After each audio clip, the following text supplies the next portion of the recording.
사랑하는 생명사랑교회 여러분, 전국의 성도 여러분, 지난 일주일 동안 평안하셨습니까? 오늘 예배에 참여하신 여러분 모두를 생명과 평화의 예수 그리스도의 이름으로 환영합니다. 오늘은 창조절 5째 주일이고 또 세계 성만찬 주일입니다. 우리가 대면 예배를 드릴 수 있었다면 정말 주님께서 차려주신 식탁에 나와서 함께 주님의 만찬을 했을 것입니다. 이번에는 그렇게 하지 못하지만 그래도 오늘 세계 성만찬 주일을 맞이해서 정말 전 세계 그리스도인이 하나의 거룩한 보편적이고 사도적 교회라는 사실을 되새기시면서 오늘 예배에 임하시면 좋을 것 같습니다. 거리두기 4단계가 또 2주간 연장되었습니다. 10월 17일까지 또 우리 교회는 계속 비대면 예배로 드리도록 하겠습니다. 이제 성부, 성자, 성령의 임재를 알리는 세 번의 징울림과 함께 거룩하신 하나님께 신령과 진정으로 예배하겠습니다.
그 행실이 온전하고 주님의 법대로 사는 사람은 복이 있다.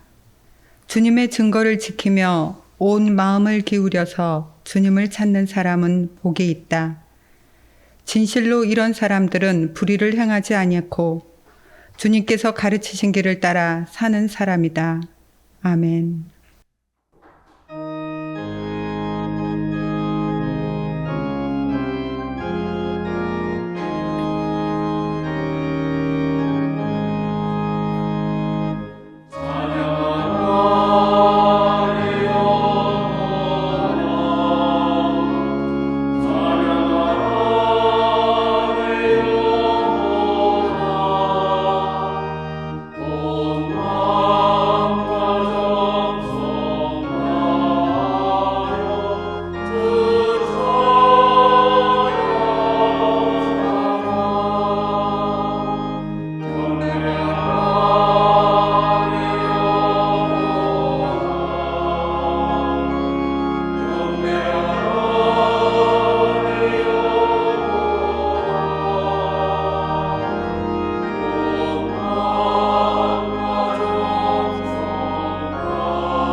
예수께서 이르시되 나는 생명의 떡이니 내게 오는 자는 결코 줄이지 아니할 터이요 나를 믿는 자는 영원히 목마르지 아니하리라. 나는 하늘에서 내려온 살아있는 떡이니 사람이 이 떡을 먹으면 영생하리라.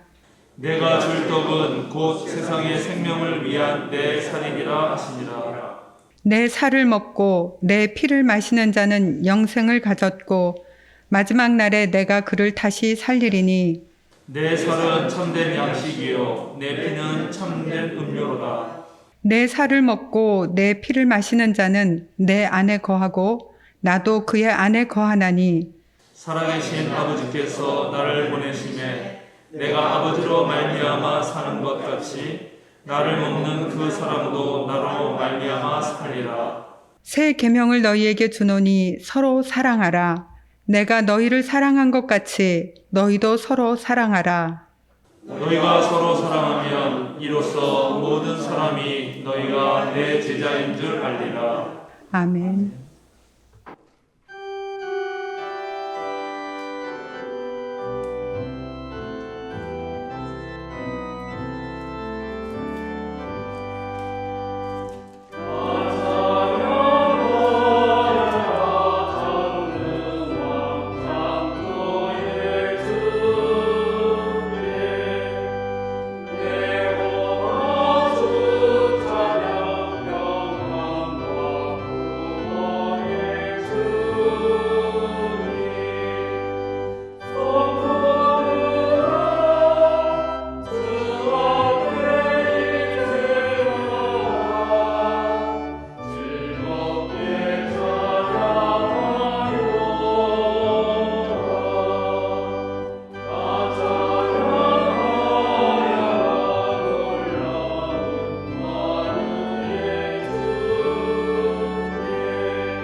이 예배를 위해서 이인순 권사님 목회 기도해 주시겠습니다. 하늘의 영광 버리고 땅의 평화를 위해 생명의 말씀으로 다가오시는 주여, 우리에게 자비를 베푸소서. 주님, 진실을 외면하는 오염된 언어 속에 파묻혀 사는 우리는 어느새 마음도 귀도 함께 오염되어 있습니다. 아버지, 복되고 진실된 하루가 되게 하소서. 어두운 밤이 지나고 밝은 새아침을 주신 하나님 감사합니다. 주님, 나의 오늘의 첫 기도가 소원으로 끝나게 마옵시고 오늘 종일토록 주님이 같이 하셔서 복되고 진실된 하루가 되게 하여 주옵소서. 주님, 이 시간에 나타나시는 죄 연세가 오늘의 일마다 시간마다 함께하여서 나의 말을 진실하게 인도하시고 나의 마음을 진실하게 지켜 주옵소서. 주님은 내일 일을 위하여 염려하지 마라. 내일 염려는 내일에 맡길 것이요 한날의 괴로움은 그날에 족하다 하셨사오니, 주님께서 허위와 외식으로 사는 부자가 되기보다는 진실과 충직하게 사는 가난한 자가 되기를 원합니다. 오로지 나의 삶은 진실로 충만케 하여 주옵소서. 주여, 또한 세계의 운명을 좌우하시는 능력의 하나님, 옛날 솔로몬에게 주셨던 지혜를 위정자들에게 주시기를 바랍니다. 그래서 정말 하나님의 뜻에 합당하고 국민들이 원하고 바라는 정치인들로서 책임을 느껴 골방의 기도가 있게 하옵소서. 아버지, 금방 끝날 줄 알았던 코로나19로 너무도 많은 사람들이 희생되고 또 많은 의료진들이 수고하고 애쓰고 있습니다. 그들의 마음을 어루만져 위로하여 주시고 그 수고가 헛되지 않게 희망과 용기를 주시고, 우리가 모르는 곳에서 어려움을 겪고 있는 우리의 이웃들에게도 주님의 은혜와 사랑, 희망과 용기를 주옵소서. 아버지, 생명사랑교회를 지켜주신 주님 감사합니다. 벌써 9주년이 되었습니다. 함께 모여 예배 드리지는 못하지만 교우님들의 삶은 더욱더 풍족하게 하시고 주의 은혜가 각 가정마다 가득하기를 소망합니다. 아버지, 우리의 시작은 미약하였지만 그 나중은 창대케 하리라 하신 주님 말씀을 붙잡고 한 계단 한 계단 오를 수 있었던 것은 주님의 은혜요, 또한 온전한 것을 위하여 기도와 찬송을 멈추지 않고 이어온 성도님들과 무한 사랑을 베푸신 주님이 함께 계셔서 할 수 있었음을 고백합니다. 주님, 이 시간은 고3 학생들 위하여 기도드립니다. 김여민, 김채원, 오형석, 오승혁, 이동원 들을 위하여 기도드립니다. 먼저 담대함을 주옵소서. 시험장에 들어가 떨거나 두려워하지 않게 하시고 지혜를 부어주셔서 최선을 다해 후회 없는 시험을 치르게 하옵소서. 이 시간도 주께서 귀히 쓰시는 목사님의 말씀을 대언자로 세워주심을 감사드립니다. 늘 성령과 지혜로 충만케 하셔서 생명의 말씀을 증거케 하여 주시고 듣는 저희들은 하나님의 말씀으로 받아 순종하게 하여 주시기를 원합니다. 이 예배를 주께 의탁하며 존귀하신 예수님 이름으로 기도드립니다. 아멘.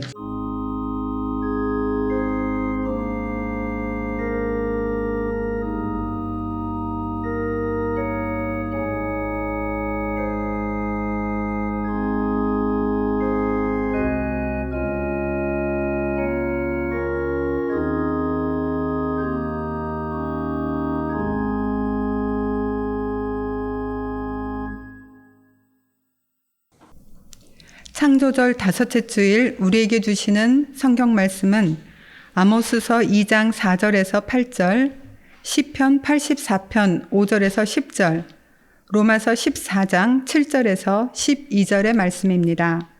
먼저 아모스서의 말씀을 한 절씩 교독하시고 마지막 절은 함께 봉독하겠습니다.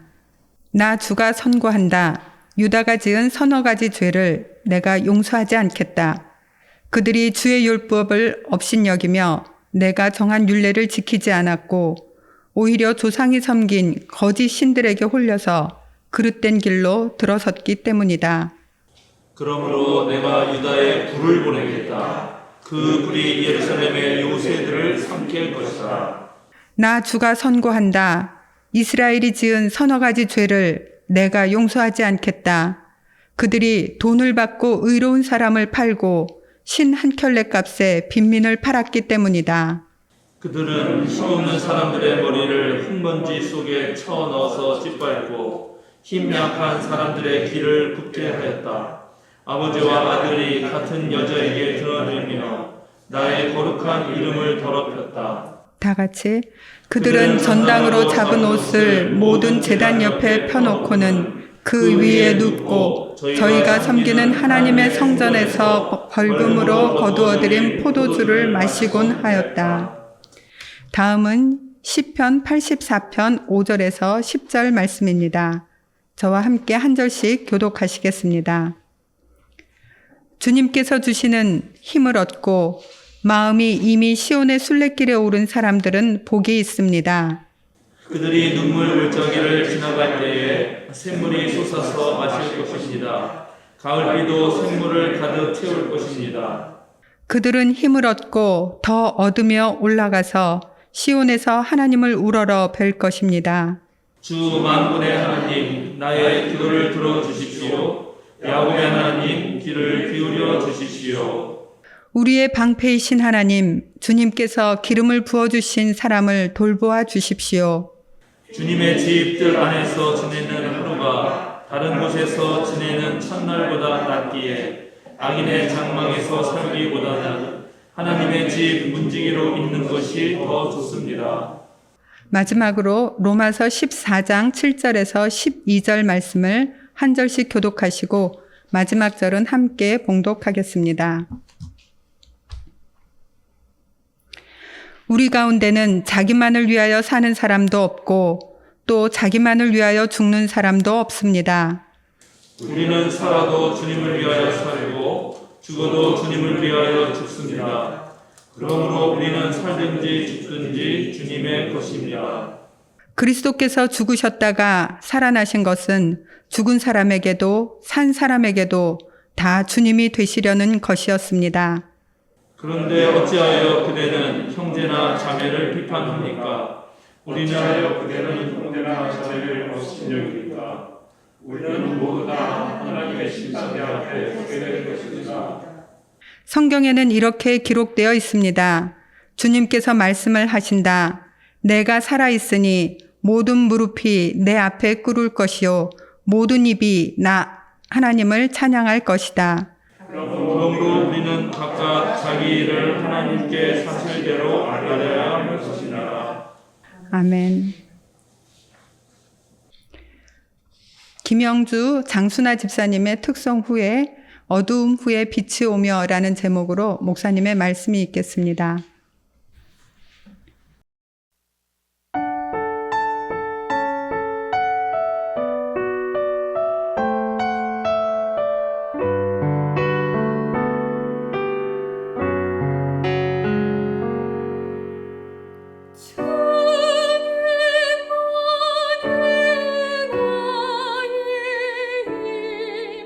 나의 방패 나의 참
내가 어찌하여 낙심하며 어찌하여 내 속에서 불안해하는가. 너는 하나님께 소망을 두라. 그가 나타나 도우심으로 말미암아 내가 여전히 찬송하리로다.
예, 9월에는 각 교단에서 총회가 개최됩니다.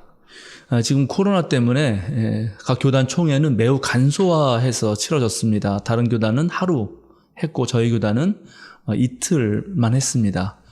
물론 전국의 총대들이 다 모이는 것이어서 이게 코로나라 대단히 걱정이 되었기 때문에 전부 다 PCR 검사를 받거나 백신 2차 접종 확인증을 가지고만 총대로 참석할 수 있었습니다. 각 교단 총회에서 다뤄지는 그리고 거기서 이루어지는 결정들을 가만 보면 이제 이 교계의 흐름을 읽을 수 있고 또 우리 한국 개신교계의 미래를 가늠할 수 있습니다. 2018년 한국 종교 현황에 따르면 한국의 개신교 교단은 무려 374개나 됩니다. 그 중에 대한예수교 장로회라는 이름을 앞에 붙인 교단은 286개입니다. 전국의 교회를 포함해서 기독교 단체 수를 다 합치면 약 55,104개 정도가 되는데요. 교인의 숫자로 보았을 때 교세가 가장 큰 교단은 대한예수교 장로회 합동 측이고 그 다음으로 두 번째는 통합입니다. 그 다음은 우리가 여의도 순복음교회로 잘 알고 있는 기독교 대한 하나님의 성회이고 그 다음은 우리가 감리교라고 흔히 줄여서 부르는 기독교 대한 감리회입니다. 근데 교회 숫자로 보면 좀 달라지는데요.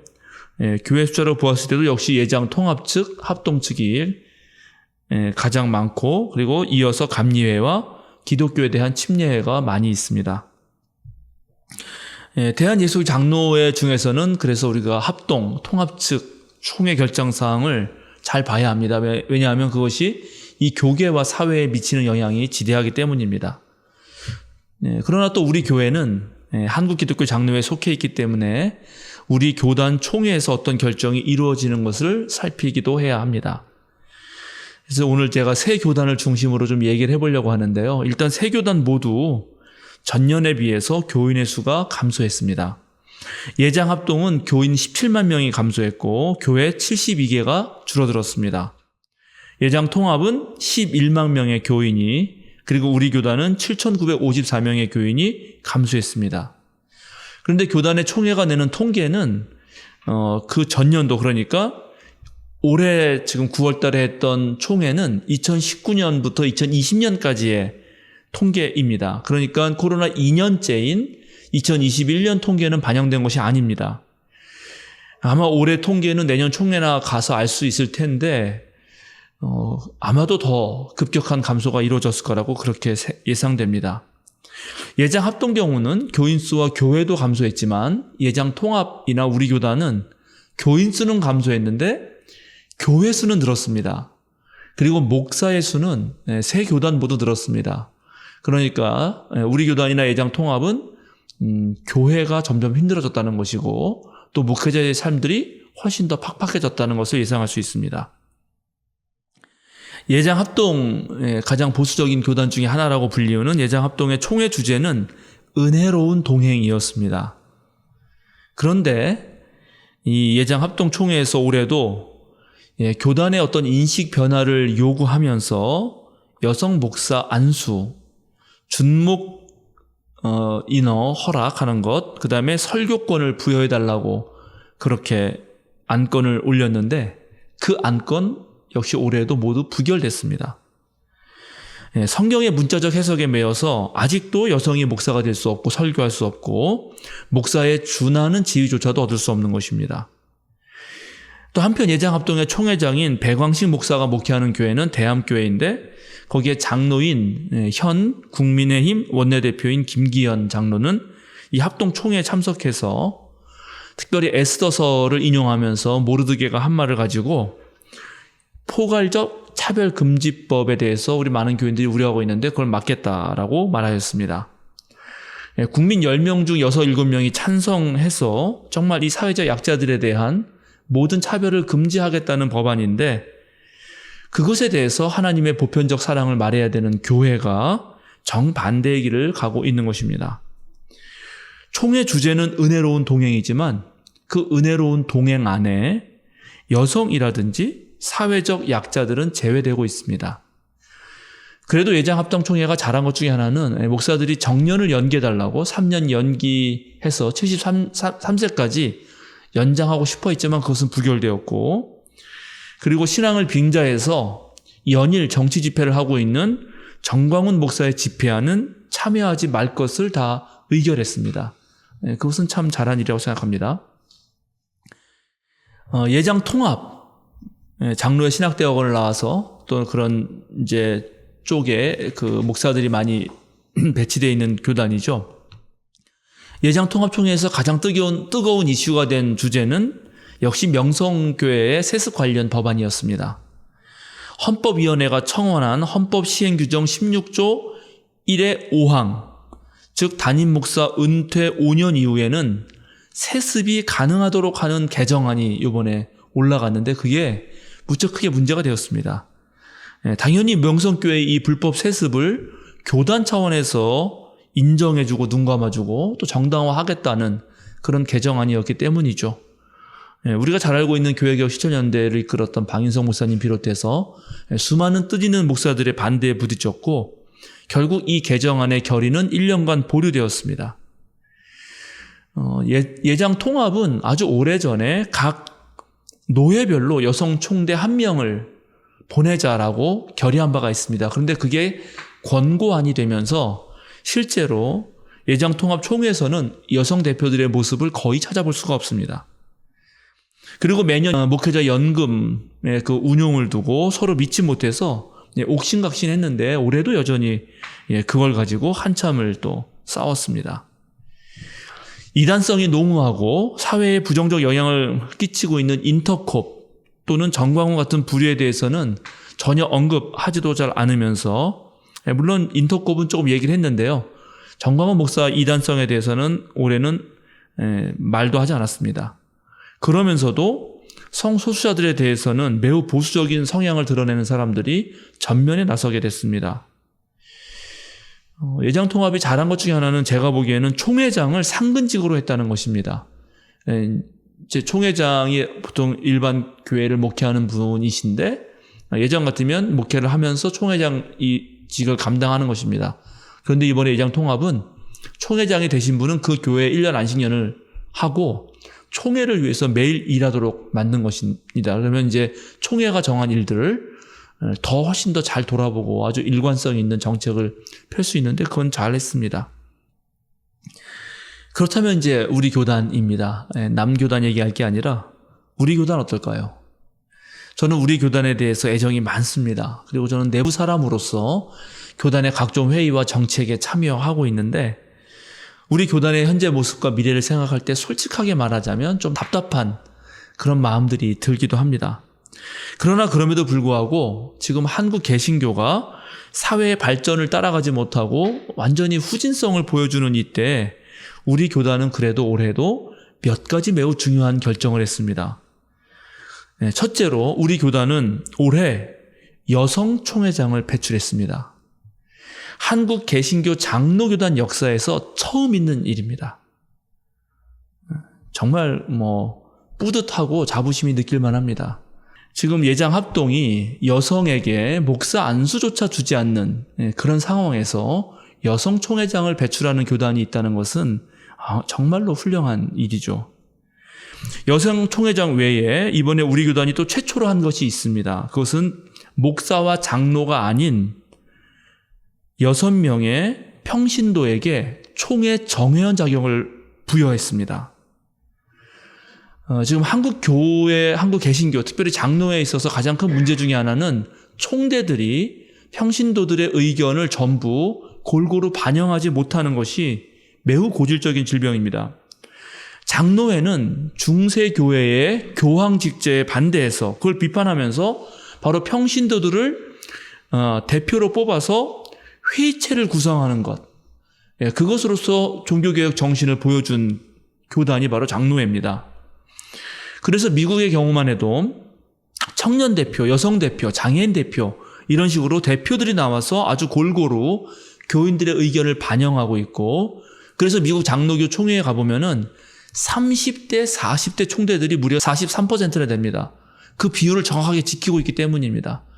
그러나 한국 개신교 어느 총회에 가봐도 다 가보면은 완전히 60대 이상의 그런 비율, 특별히 남성의 비율이 아주 압도적으로 많습니다. 그리스도 신앙의 핵심인 자유로운 개인의 평등한 공동체를 그렇게 꾸려가는 것이 아니라 아주 교회 안에 깊이 뿌리내린 가부장제의 모습을 정확하게 총회가 보여주고 있는 것인데요. 기장 총대도 650명 정도 되는데 그중에 이제 겨우 남녀 신도회와 청년의 대표로 6명이 정회원으로 인정된 것입니다. 아주 미미하고 소수이지만 그래도 첫걸음을 내딛었다는 것, 이것이 한국 개신교 장로교단에서 처음이라는 것, 참 중요한 한 걸음을 생각합니다. 다른 교단과 달리 우리 교단은 어떠한 정말 이 사회적 약자들과 어려운 사람들과 함께 하려고 하는 그런 지향을 가지고 있습니다. 많은 교단이 성경을 운운하고 신학과 교리를 내세우면서 또 목회 질서 및 교단의 정체성을 지킨다는 이유로 여성, 장애인, 소수자 등의 사회적 약자를 배격하고 차별하고 있을 때, 또 그렇게 하기 때문에 한국 개신교가 이 사회에서 동떨어진 섬처럼 그렇게 되고 있을 때 우리 교단은 약간 다른 선택을 하는 것입니다.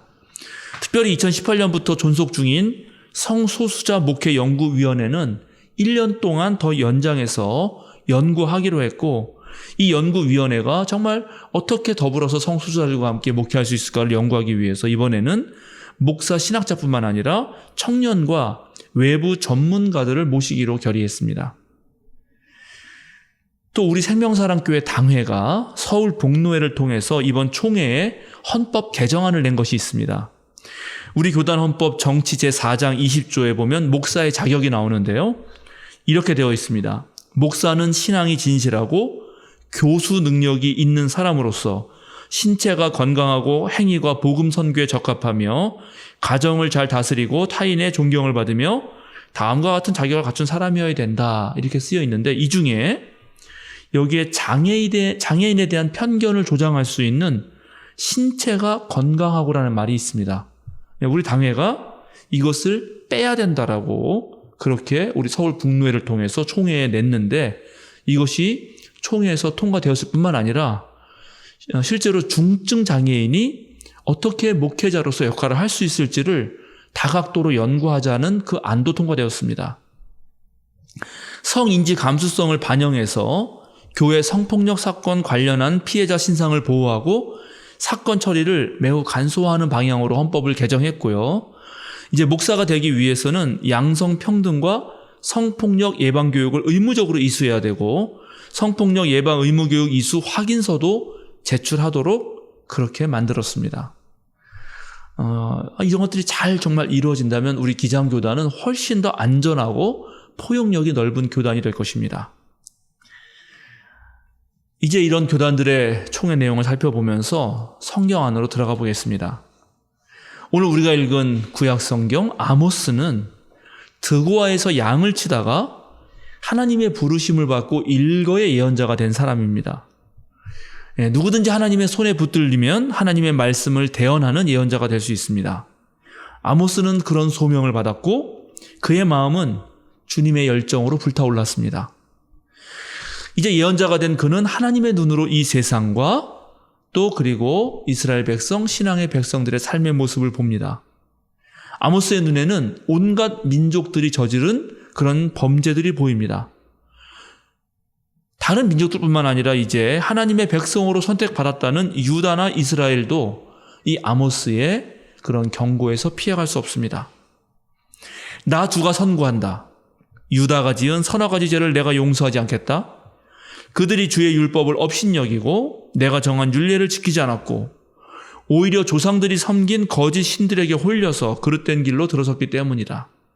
그러므로 내가 유다에 불을 보내겠다. 그 불이 예루살렘의 요새들을 삼킬 것이다. 하나님을 섬기겠다고 그렇게 작정한 신앙의 백성들이 주님의 율법과 율례를 업신여겼을 때, 그래서 그릇된 길로 갔을 때, 또 오늘날 많은 그리스도인들이 만몬에게 홀려서 세상의 유혹에 넘어간 것처럼 그 유다 백성들이 그렇게 되었을 때, 그때 아모스는 그들에게 심판의 불을 선고하는 것입니다. 이제 유다에 이어서 자신이 활동하던 그 북이스라엘에게도 이렇게 아모스는 말하고 있습니다. 나 주가 선고한다.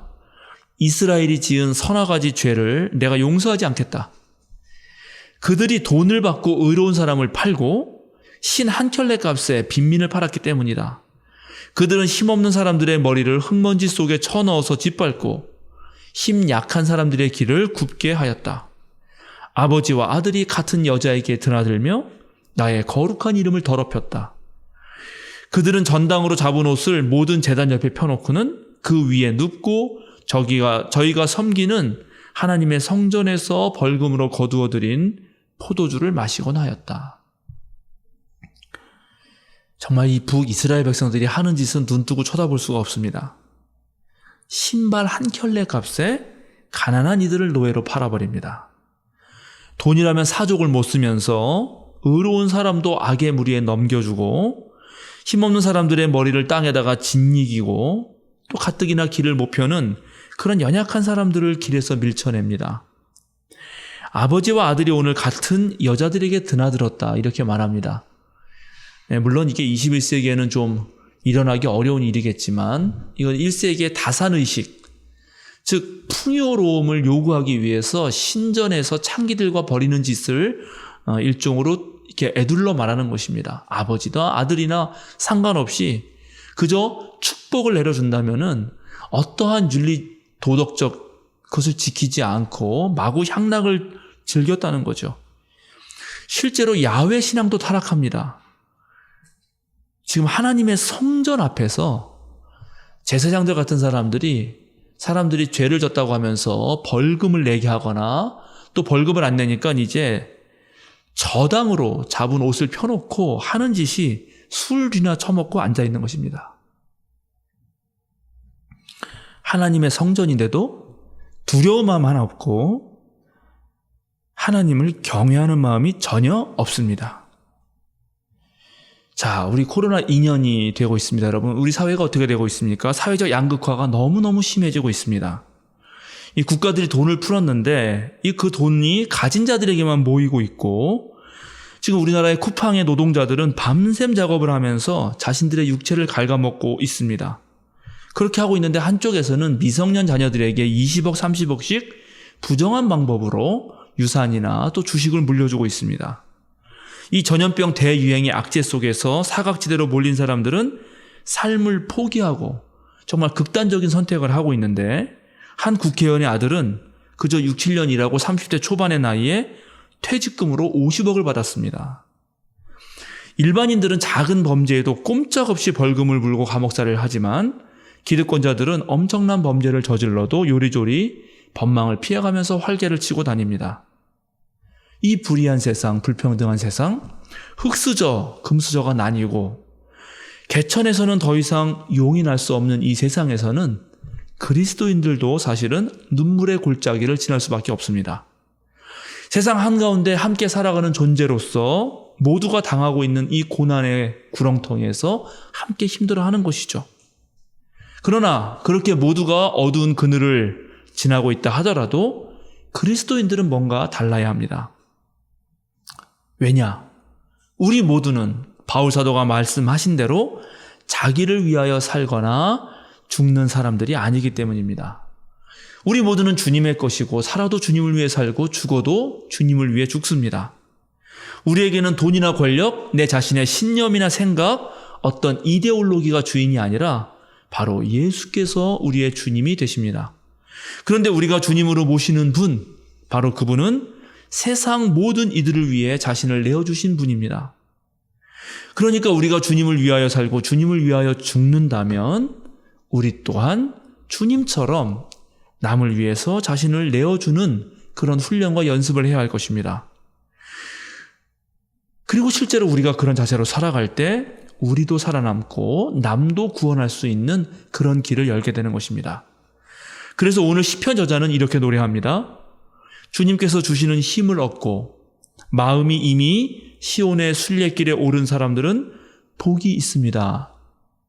그들이 눈물 골짜기를 지나갈 때 샘물이 솟아서 마실 것입니다. 가을비도 샘물을 가득 채울 것입니다. 혹시 샘물이 다 빠져서 비기라도 한다면 그 중동지방의 우기에, 이 가을비는 우기를 말하는 건데 우기에 내리는 비가 거기를 채울 거라고 말하는 것입니다. 그들이 힘을 얻고 더 얻으며 올라가서 시온에서 하나님을 우러러 볼 것입니다. 그렇습니다. 우리가 하나님께 마음을 두고 있다면, 정말 하나님과 더불어서 순례의 길을 걸어간다는 마음을 갖는다면 그런 사람들은 눈물 골짜기를 지난다 할지라도 샘물을 마시고 그래서 주님으로부터 힘을 얻고 또 주님을 우러러보고 주님과 함께하는 삶을 살게 될 것입니다. 이번 우리 교단의 106차 총회의 주제는 어두움 후에 빛이 오며입니다. 참 오랜만에 뭐랄까요, 상당히 문학적인 표현이죠. 어두움 후에 빛이 오며. 지금 우리는 어둠의 시간을 보내고 있지만 이 어둠 후에 빛이 온다고 하는 희망을 노래하고 있는 것입니다. 그러나 우리가 어둠 후에 빛을 보려면 그 어둠을 뚫고 나갈 믿음의 용기가 있어야 합니다. 내가 결단코 악인의 장막에는 거하지 않겠다 하는 그런 다짐을 가지고 온전히 하나님의 문지기로 살겠다고 하는 그 각오가 있어야 한다는 것입니다. 오늘 바울 사도께서 이 어려운 시대에 교회 공동체가 살아가는 매우 중요한 원칙 한 가지를 알려주고 계십니다. 그것은 바로 이것입니다. 각자 자기 일을 하나님께 아뢰라. 이 세상이 어떠하든지 간에 하나님의 자녀로서 마땅히 해야 할 일들을 하고 각자 하나님 앞에서 자기가 한 일들을 사실대로 아뢰라는 것입니다. 물론 제가 오늘 다른 교단 총회 상황을 언급하면서 좀 우리 교인들이 잘못 생각할까봐 그거 좀 뭐랄까요, 새로 정확하게 좀 알고자 말을 했지만 뭐 실제로 중요한 거는 다른 교단이 아니라 우리가 하나님 앞에서 무엇을 할 것인가 하는 것입니다. 우리는 그저 우리가 할 일을 제대로 하면 되는 것입니다. 오늘 우리 생명사랑교회가 하는 모든 사역이 정말 주님을 위한 것인가를 물으면서 우리가 하나님 앞에 섰을 때 어떤 것을 내놓을 수 있을까를 자기 스스로 각자가 성찰해야 한다는 것입니다.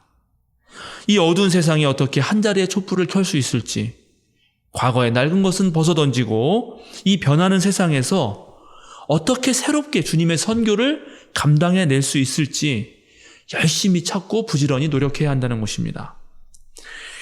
우리 생명사랑교회가 코로나19를 맞아서 다양한 걸 하는 가운데 신앙 나눔방이라는 카톡 단체방이 있는데요. 코로나19 시대 비대면 온라인 예배를 시행하면서 좀 생긴 변화에 관련한 글이 엊그제 올라왔습니다. 우리 모두가 생각해 볼 만한 것이어서 제가 좀 인용해 보려고 합니다. 첫 번째, 최경수 장로님의 글입니다. 지난 주일에는 정말 오랜만에 여유 있는 주일을 보냈습니다. 일찍 예배를 드리고 오후에 시댁 식구들과 모두가 좋아하는 찜질을 하고 맛있는 저녁을 함께 먹고, 물론 방역 지침 기준을 지키면서, 시댁 식구들에게는 의외의 시간이었는지 저에게 계속 좋았다고 하시네요. 교회 다니지 않는 시댁 식구들에게 주일, 즉 일요일에 나는 늘 교회에 가야 하는 사람이었거든요. 온라인 예배를 드리면서 얻은 소소한 행복과 여유를 느낀 주일이었습니다. 최 장로님 장로님이시고 장로님 되시기 전부터 교회에 헌신하신 분이니까 그런 시간들을 가족에게 쏟기가 쉽지 않았겠죠. 근데 이제 좀 그런 여유가 생기고 또 가족들이 무척 좋아하는 모습을 쓴 거죠. 그랬더니 곧 이어서 김진귀 집사님께서 응답을 합니다. 이렇습니다. 와, 저도 최경수 장로님처럼 자유로운 주일을 보냈습니다. 금요일 예배를 드린지라, 우리 김준기 집사가 금요일 날 우리 교회 여기 하수구 내려가는데 뭘 작업하느라고 왔다가 또 우리 금요일 촬영할 때 예배를 드렸거든요. 그러니까 이제 예배를 잘 드린 거죠. 그러니까 주일 날 이제 시간이 남은 겁니다. 금요일 예배를 드린지라 주일엔 친구 가족과 함께 캠핑을 갔었습니다. 일요일 모임엔 한 번도 참석한 적이 없었는데요. 친구들은 코로나 덕분에 이런 일이 다 있다며 반색을 하더라고요. 진솔이가 어린이 예배를 드리니, 진솔이는 김준기 집사 아들인데, 진솔이는 금요일날 예배를 안 드렸고 또 어린이 예배는 주일날 줌으로 하니까 진솔이는 캠핑 가서도 예배를 드린 거죠. 아주 훌륭한 신앙인의 모범이라고 생각합니다. 진솔이가 어린이 예배를 드리니 예배가 아예 뭔지도 모르는 다른 아이들에게 살짝 호기심을 갖게 해주더라고요. 하나님을 모르는 이들에게 다가가려면 너무 구별된 삶은 오히려 전도에 방해가 되겠구나. 그들과 평범한 일상에 녹아져서 반감 없이 조금씩 드러내는 게 좋겠다는 생각이 들었습니다. 대신 형식, 율법에 의존해 믿음을 유지해오던 제 스스로가 형식을 넘어서 믿음을 굳건히 할 수 있게 훈련해 나가야겠다는 생각도 하게 되었습니다. 이렇게 말하고 가로 열고 저 기특한데요 하고 자화자찬도 해주시고 그랬습니다. 기특합니다, 김종희 집사님. 일주일에 하루 시간을 따로 내어서 하나님을 만나는 일은 무척 소중하고 그건 정말 포기할 수 없는 일이죠. 그러나 그것이 주일 성수라고 하는 율법에 얽매인 것이 되어서는 안 됩니다. 하나님과 동행하는 것, 신앙인으로 세상 사람들과 구별된 삶을 사는 것이 꼭 세상과의 분리 또는 율법과 교리의 맹목적인 순종은 아닐 것입니다. 최 장로님과 김준기 집사님의 일화는 오늘날 그리스도인들이 어떠한 삶으로, 자신의 일상의 삶으로 하나님께 영광을 드려야 되는지를 잘 드러내주고 있는 사례라고 생각합니다. 저는 지난 주간에 두 통의 편지를 받았는데요. 하나는 메일로 왔고 하나는 문자로 왔습니다. 하나는 미국 뉴욕에 계신 이승재 성도로부터 온 메일입니다. 제가 읽지는 않겠습니다. 좀 사적인 것이라서.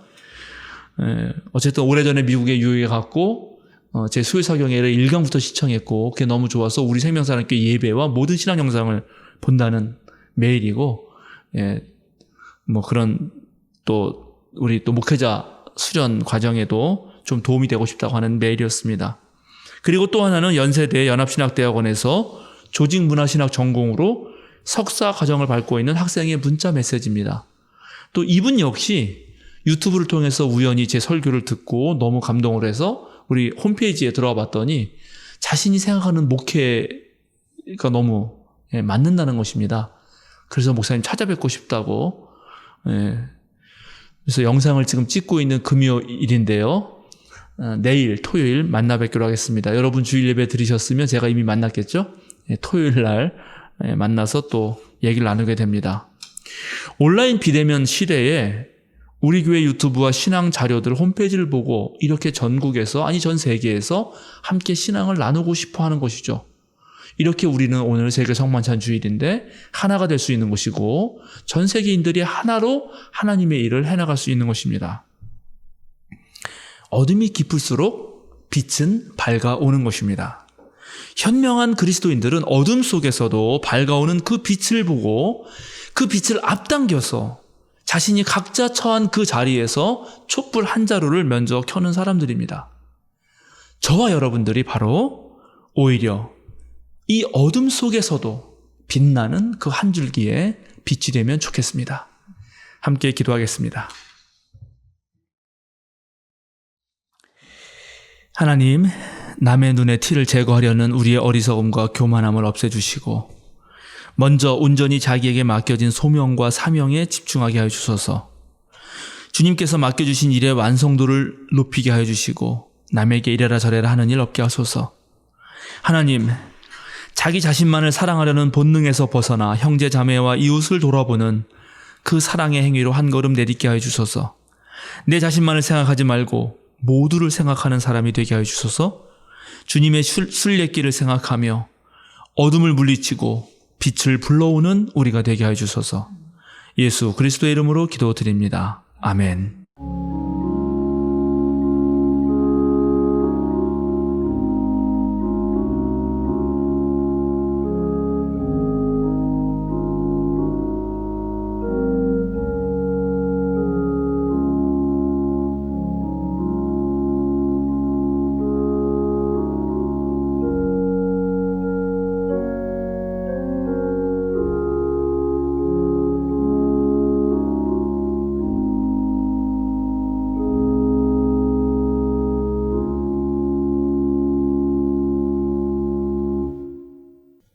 사도신경으로 우리의 신앙을 함께 고백합니다. 나는 전능하신 아버지 하나님 천지의 창조주를 믿습니다. 나는 그의 유일하신 아들 우리 주 예수 그리스도를 믿습니다. 그는 성령으로 잉태되어 동정녀 마리아에게서 나시고 본디오 빌라도에게 고난을 받아 십자가에 못 박혀 죽으시고 장사된 지 사흘 만에 죽은 자 가운데서 다시 살아나셨으며 하늘에 오르시어 전능하신 아버지 하나님 우편에 앉아 계시다가 거기로부터 살아있는 자와 죽은 자를 심판하러 오십니다. 나는 성령을 믿으며 거룩한 공교회와 성도의 교제와 죄를 용서받는 것과 몸의 부활과 영생을 믿습니다. 아멘. 함께 찬송 487장 어두움 후에 빛이 오며 찬양하시겠습니다.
사랑하는 생명사랑교회 여러분, 전국의 성도 여러분, 어깨를 쭉 펴고 똑바로 서십시오. 세상으로 당당하게 힘차게 나아가십시오. 자유인으로 사십시오. 주위가 어둡다고 불평하지 말고 여러분 각자 선 자리에서 여러분이 하실 수 있는 일들을 하십시오. 바로 여러분이 촛불 한 자루를 켜면서 밝은 빛이 되십시오. 축도하겠습니다.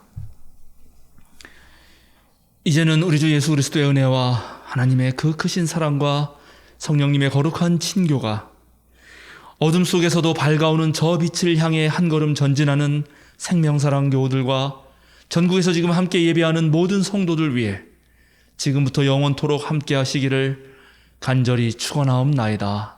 아멘.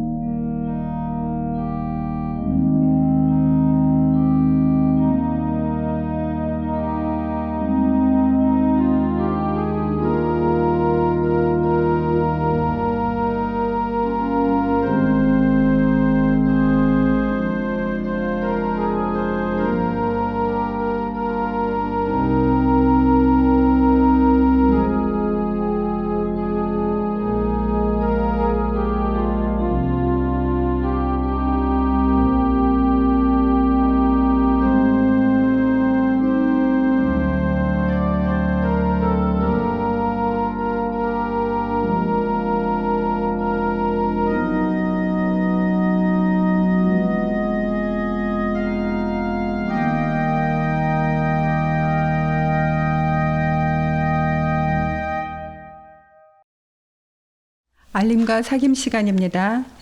오늘은 창조절 5째 주일이자 세계 성만찬 주일입니다. 수도권 거리두기 4단계가 추가로 연장됨에 따라 10월 17일까지 교회의 모든 예배와 모임을 비대면으로 계속 진행하겠습니다. 오늘 오전 11시 교육부 온라인 바자회가 있습니다. 수익금은 내년 연탄 봉사를 위해 사용됩니다. 오늘 오전 11시 30분 정관개정 소위원회 모임이 있습니다. 또 3시에는 생사썰전이 있습니다. 주제는 슬기로운 아파트 생활이고 호스트는 고동욱 집사님이 진행해 주시겠습니다. 기획관리부에서 환경보호 캠페인을 진행 중입니다. 이번 캠페인은 남음 제로입니다. 음식을 필요한 만큼만 구입하고 소박하게 차려 남김없이 다 먹는 실천입니다. 인증사진을 공유해 주시면 동구밭 설거지 비누를 선물로 드리겠습니다. 10월 16일 토요일 저녁 10시 20분 SBS 비즈 채널에서 가치 찾는 인생가치 프로그램에 한문덕 목사님이 출연합니다. 10월 17일 주일은 우리 교회가 지키는 추수감사 주일입니다. 자기 진로를 찾기 위해 노력하는 수험생을 위해 기도해 주시기 바랍니다. 수시는 9월 10일에 시작됐고 수능일은 11월 18일입니다. 김여민, 김채원, 오형석, 오승혁, 이동원입니다. 예배 영상에 들어가는 교우 소개 녹화와 생명사랑 5분 말씀 묵상 녹음에 참여해 주시기 바랍니다. 교육실로 연락 주시면 자세한 안내를 드리겠습니다. 생명사랑 CR 미션에 모두 동참해 주시기 바랍니다. 이미 9걸음까지 진행되고 있습니다. 각 걸음을 다시 확인하시고 싶은 분들은 교육실로 연락 주시면 됩니다. 3년 성경 통독 과정이 진행 중입니다.